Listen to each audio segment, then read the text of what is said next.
de saluer ce départ Marc-Rossi, son copain. Ils se connaissent depuis très longtemps. Et puis bien sûr, Juan Martín del Potro, le dernier contre qui il aura joué, l'Argentin, numéro 5 mondial. Un match fabuleux aujourd'hui.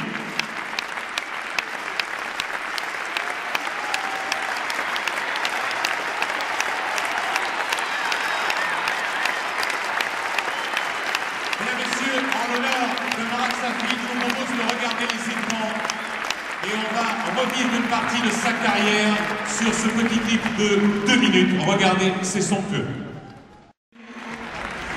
Marat avait annoncé que c'était sa dernière saison, donc c'était son dernier tournoi, et c'est en l'occurrence son dernier match, le dernier match de sa carrière.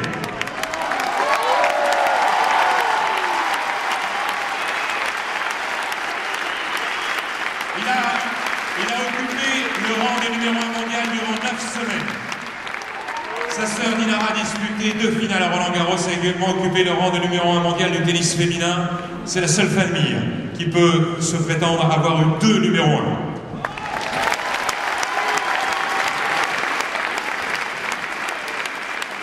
Il a accédé au rang de numéro 1 mondial pour la première fois le 20 novembre 2000, à l'âge de 20 ans et 9 mois. Au cours de cette année 2000, il remporte 7 tournois dans la saison.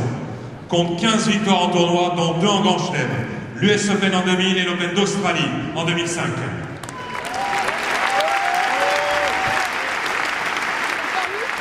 Il a disputé également 4 finales avec les 2 perdues à l'Open d'Australie en 2002 et en 2004.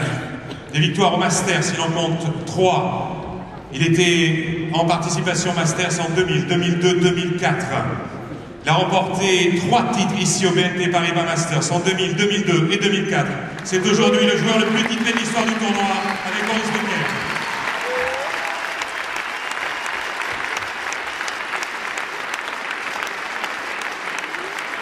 Il a joué plus de 700 matchs sur le circuit. Il avait disputé face à Roger Federer en demi-finale de l'Open d'Australie 2005, l'un des plus beaux matchs de l'histoire de l'ère moderne du tennis. Il s'impose finalement face aux Suisses en sauvant une balle de match puis remporte le tournoi. En 2006, il avait donné la victoire à l'équipe de Russie à Moscou contre l'Argentine en Coupe Davis. Et en 2002, dans cette salle, ici, il avait battu l'équipe de France avec l'équipe de Russie, Marat Safin.